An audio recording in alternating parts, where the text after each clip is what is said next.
Assalamualaikum warahmatullahi wabarakatuh. Nahmaduhu wa nusalli wa nusallim ala rasulihil karim amma ba'du. A'udzu billahi minasyaitonir rajim. Bismillahirrahmanirrahim. Wal 'asri innal insana lafi khusr illa alladzina amanu wa 'amilus solihati wa tawasaw bil haqq wa tawasaw bis sabr. Qala Nabi sallallahu alaihi wasallam, kullu ummati yadkhulunal jannah ila man aba. Kila ma ya Rasulullah, man ata'ani dakhalal jannah wa man asani faqad aba. Atau kama qala Rasulullah sallallahu alaihi wasallam. Alhamdulillah, sahabat sekalian, marilah kita panjatkan puji dan syukur kita kehadirat Allah Subhanahu wa taala atas limpahan rahmat yang masih Allah berikan kepada kita hari ini. Nikmat iman, Islam adalah nikmat yang paling tinggi yang ada di sisi Allah, yang diberikan kepada hambanya. Tak semua orang mendapatkan nikmat ini. Lebih 7 miliar orang di permukaan bumi hari ini. Tapi yang baru ucap la ilaha illallah Muhammadur Rasulullah tidak sampai 2 miliar. Maka nikmat ini paling besar yang ada di sisi Allah Subhanahu wa taala. Berbeda dengan nikmat-nikmat yang lain. Kalau nikmat-nikmat yang lain siapapun bisa mendapatkannya. Orang yang mau taat, orang yang nggak mau taat kepada Allah Subhanahu wa taala akan mendapatkan nikmat itu. Ada yang mendapatkan nikmat harta, nggak pernah dia untuk taat kepada Allah, kafir dia selama hidup dia. Tapi Allah beri dia. Itu tanda bahwa nikmat harta itu murah di sisi Allah Subhanahu wa taala. Nikmat sehat, banyak orang-orang yang tak sholat, orang yang belum Islam, umurnya panjang-panjang. Diberi oleh Allah Subhanahu wa taala. Itu tanda apa? Nikmat itu murah di sisi Allah Subhanahu wa taala. Yang mahal itu adalah nikmat iman dan Islam. Maka mari kita mensyukuri nikmat ini. Kita jaga nikmat ini dengan sungguh-sungguh dengan cara taat kepada Allah Subhanahu wa taala.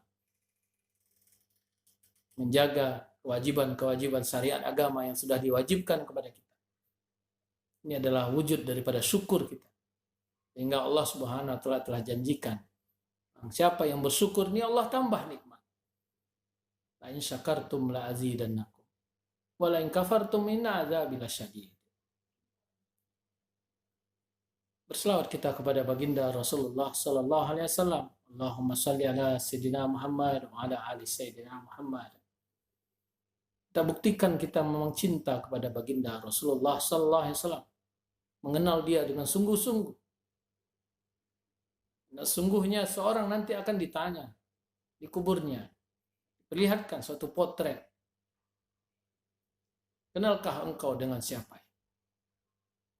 Maka orang-orang yang banyak berselawat kepada baginda Rasulullah SAW, meniru kehidupan-kehidupan, mencontoh kehidupan-kehidupan yang dipercontohkan oleh Rasulullah SAW, maka dia akan mengenal Rasulullah SAW. Tapi barang siapa yang dalam kehidupannya sehari-hari tak pernah mencontoh Rasulullah SAW, tidak mengetahui apa itu sunnah, maka nanti dia tidak akan berjumpa dengan Rasulullah SAW. Bahkan dia tak akan mengenal Rasulullah SAW nanti di akhirat. Maka dalam hadis katakan bahwa celakalah orang yang nanti di akhirat tak memandang wajah Rasulullah SAW. Tak bisa memandang wajah Rasulullah SAW. Ini termasuk orang yang celaka. Karya mati Allah Subhanahu wa taala dan meneladani bagaimana Rasulullah SAW dalam kehidupannya dengan belajar kita untuk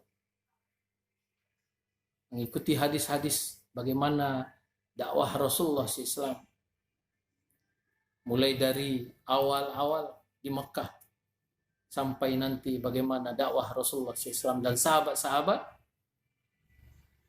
di Madinah, dan bahkan bukan hanya sampai di Madinah dakwah-dakwah mereka sampai ke ujung-ujung dunia. Inilah kita mau bacakan kisah tentang Hayatus Sahabah, kitab dari Hayatus Sahabah.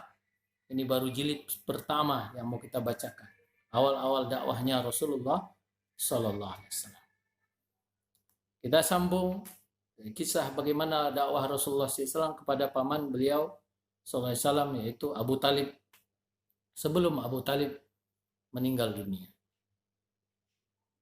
Sedangkan menurut Ishaq dari Ibnu Abbas radhiyallahu anhu, seperti tersebut dalam Al-Bidayah, dia berkata, ketika pemuka-pemuka kaum Quraisy datang, berjalan menuju rumah Abu Talib dan berbicara kepadanya, mereka terdiri dari Utbah bin Rabi'ah, Syaibah bin Rabi'ah, Abu Jahal bin Hisham, Umayyah bin Khalaf, dan Abu Sufyan bin Harb, yang merupakan orang-orang terhormat dari kalangan kaum Quraisy. Mereka berkata, wahai Abu Talib, sesungguhnya engkau mengetahui kedudukanmu di sisi kami. Maut hampir menyemputmu. Kami sangat mengkhawatirkan kehormatanmu di kalangan kami. Engkau mengetahui apa yang sedang terjadi antara kami dengan keponakanmu, yaitu berkaitan dengan dakwahnya Rasulullah SAW. Panggillah ia dan ambil janji darinya agar ia mau mencegah dirinya dari mencela kami, dan kami pun akan berhenti mengganggunya, dan supaya ia membiarkan kami dengan agama kami, dan kami pun membiarkannya dengan agamanya. Kemudian Abu Talib mengutus seseorang memanggil Rasulullah SAW. Baginda Nabi SAW datang dan menghadap pamannya. Abu Talib berkata, wahai keponakanku, mereka sudah berkumpul, pemuka-pemuka dari kaummu telah siap mengadakan perjanjian denganmu. Rasulullah SAW bersabda, baiklah, hanya sebuah kalimat yang aku mau kalian mengatakannya. Seluruh bangsa Arab dan orang-orang Ajam akan tunduk kepada kalian disebabkan kalimat itu. Abu Jahal berkata, baiklah demi bapakmu, bahkan walau 10 kalimat pun. Rasulullah SAW bersabda, katakanlah, la ilaha illallah, dan tinggalkan semua selain daripada dia. Mereka pun bertepuk tangan sambil berkata, wahai Muhammad, apakah engkau akan menjadikan Tuhan-Tuhan yang banyak itu menjadi Tuhan satu saja? Menjadi satu Tuhan saja. Sungguh ini adalah sesuatu yang aneh. Kemudian mereka berkata di antara mereka, demi Allah, sesungguhnya ini tak akan memberi sekalian sedikit pun dari apa yang kalian inginkan. Oleh sebab itu tinggalkanlah ia dan tetaplah dengan agama nenek moyang kalian, sehingga Tuhan memutuskan di antara kalian dengannya. Kemudian mereka pun berpisah. Perawi mengatakan bahwa Abu Talib berkata, demi Allah keponakanku, kulihat engkau meminta sesuatu kepada mereka yang melampaui batas. Rasulullah SAW merasa optimis pamannya dapat mengucapkan kalimat syahadat. Inilah yang menyebabkan Rasulullah SAW bersabda, wahai pamanku, jika paman mengucapkannya, maka saya akan memohon untuk paman syafaat pada hari kiamat.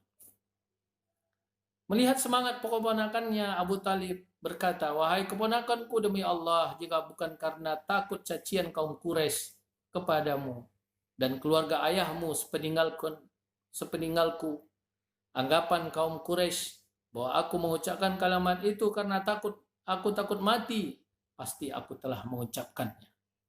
Tidaklah aku mengucapkannya melainkan untuk menggembirakanmu dengannya.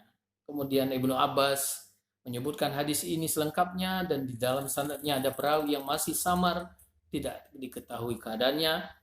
Diriwayatkan oleh Imam Bukhari dan Ibnu Musayyab dari ayahnya, ketika Abu Talib sedang sakratul maut, Nabi SAW masuk dan menemuinya.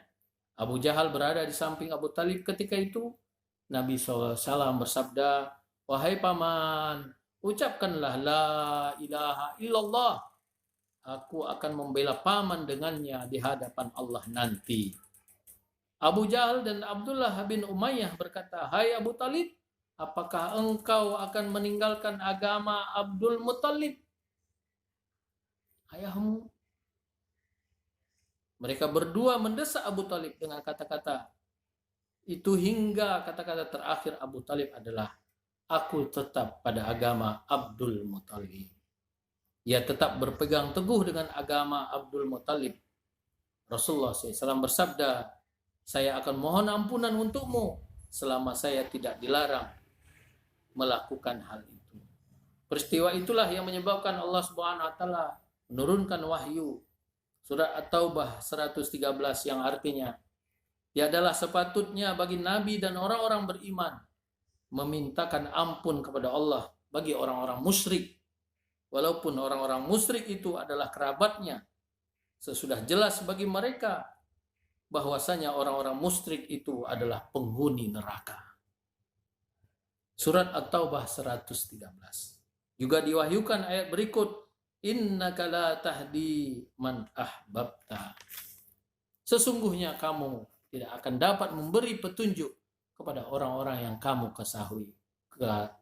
kasihi. Surah Al-Qasas ayat 56. Al-Bukhari dan Muslim meriwayatkan dalam sanad lain dari Bapak Ibnu Musayyab hampir sama seperti itu, dan Ibnu Abbas berkata dalamnya, maka Rasulullah SAW terus mendakwahi pamannya, mereka berdua, Abu Jahal dan Abdullah, terus mendesak Abu Talib sehingga pada akhir hayatnya Abu Talib menyatakan, aku tetap memeluk agama Abdul Muttalib dan tidak mau mengucapkan la ilaha illallah. Rasulullah SAW bersabda, aku akan meminta ampunan untukmu selama aku tidak dilarang melakukan hal itu.